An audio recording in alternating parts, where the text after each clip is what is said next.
উত্তম পরিচালনাকারী সেই, এটা আমাদেরকে বিশ্বাস করতেই হবে। যাই হোক, সময় প্রায় শেষের দিকে। আমি যেটা বলছিলাম যে আল্লাহর অস্তিত্বকে অবশ্যই অবশ্যই আমাদের বিশ্বাস করতে হবে, আমাদেরকে আল্লাহর উপর অবশ্যই অবশ্যই ঈমান আনতে হবে। দ্বিতীয় 3 নম্বর আছে আল্লাহকে ইলা মানতে হবে। আমরা সবাই জানি আল্লাহর ইলা তো আমরা সবাই মানি, আল্লাহকে এক ইলা বলতে তো আমরা সবাই বিশ্বাস করি। যে না, আল্লাহকে ইলা বলতে অবশ্যই অবশ্যই আপনাকে 3টা বৈশিষ্ট্য অবলম্বন করতে হবে। এই 3টা বিশ্বাস যদি আপনি না করেন, তাহলে আপনি আপনার ইলাকে আমরা আল্লাহকে ইলা বলতে পারবো না। সুতরাং 1 নম্বর আছে অন্তর ইবাদত আল্লাহর দিকে দেওয়া হবে।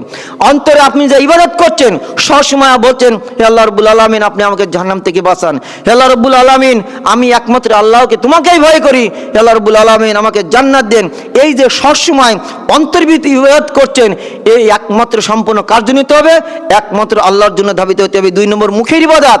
আপনি সারাদিন বলছেন সুবহানাল্লাহ, আলহামদুলিল্লাহ, আল্লাহু আকবার, আপনি হজ করছেন, যাকাত দিচ্ছেন, এগুলো মুখের যে ইবাদত, এগুলো সম্পূর্ণ আল্লাহর জন্য হতে হবে। 3 নম্বর কর্মকাণ্ড একমাত্র আল্লাহর হতে হবে। আপনি যত কিছু করছেন, আপনি দান সাদকা করছেন, আপনি সালাত আদায় করছেন, আপনি হজ করছেন, যাকাত দিচ্ছেন, এই যে ভালো কাজগুলো করছেন, এগুলো সম্পূর্ণ এই কর্মকাণ্ড একমাত্র আল্লাহর জন্য হতে হবে।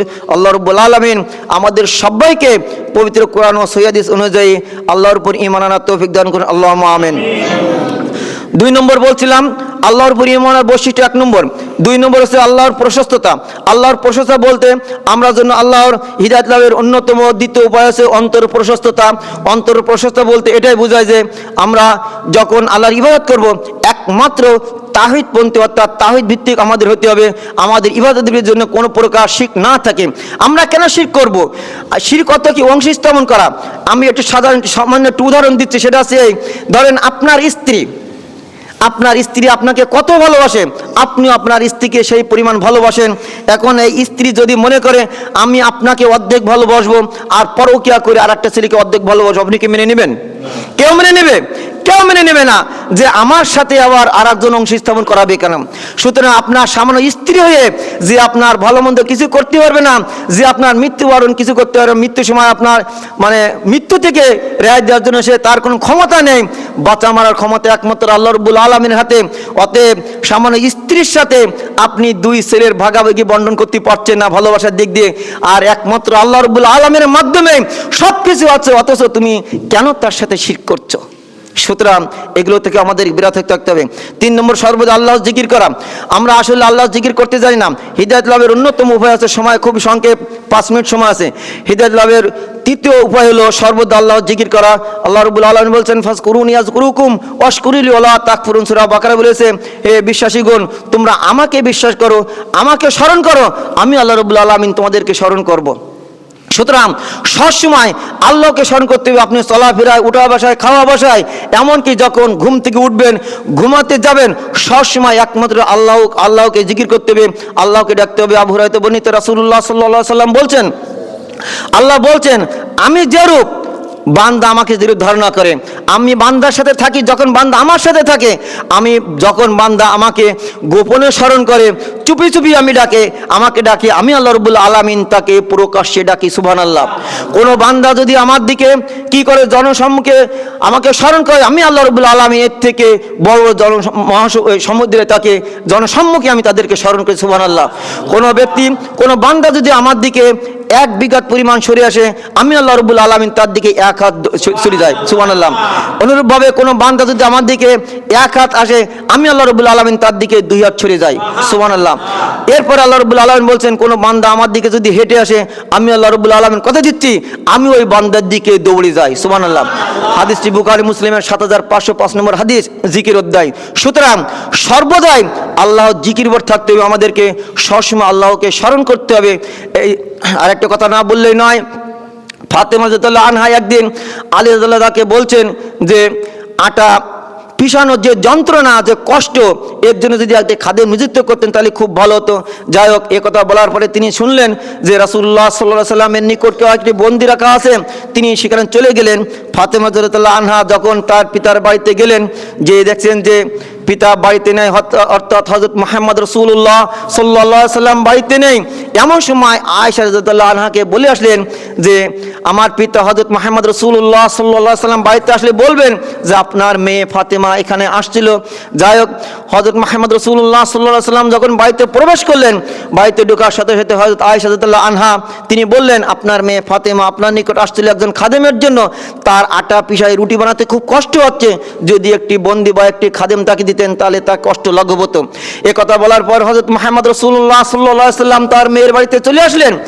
বাড়ির পাশে যখন আসলেন তখন আলী রাদিয়াল্লাহু তাআলা স্বামী স্ত্রী এবং ফাতেমা এবং আলী রাদিয়াল্লাহু তাআলা দুজন শুয়েছিলেন। তারা যখন বুঝতে পারলেন যে নিশ্চয় রাসূলুল্লাহ সাল্লাল্লাহু আলাইহি সাল্লাম আমার বাড়িতে চলে আসছেন, যখন ঘুম থেকে উঠে চলে আসতেছেন তখন রাসূলুল্লাহ সাল্লাল্লাহু আলাইহি সাল্লাম বলছেন জি না, তোমরা দুজন শুয়ে থাকো, যে অবস্থায় আছো ওই অবস্থায় থাকো, আমি ঘরের ভিতরে প্রবেশ করছি। সুবহানাল্লাহ।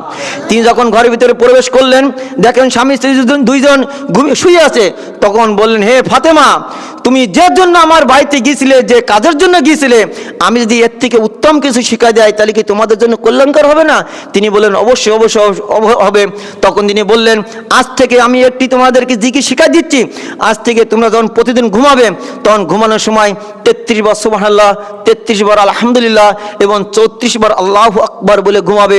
দেখেন ওই কষ্টের থেকে এই জিকির পাঠ করলে এর থেকে উত্তম প্রতিদান আল্লাহ রাব্বুল আলামিন দিবেন। সুবহানাল্লাহ। আলী রাদিয়াল্লাহু আনহু বললেন এই জিকিরের কথাটা শোনার পর থেকে আমি আমার মৃত্যুর আগ পর্যন্ত কোনোদিন এই জিকির ভুলি নাই। এমনকি সিপ্পিনের যুদ্ধ হচ্ছে ওই এক রাতে, সেই সিপ্পিনের যুদ্ধের ভিতরেও আমি এই আমলটা করেছিলাম। সুবহানাল্লাহ। সুতরাং আমাদেরকে সবসময় জিকির আজগারের ভিতরে থাকতে হবে, তাহলে ইনশাল্লাহ আমরা নাজাত পাবো, নচেত নাই।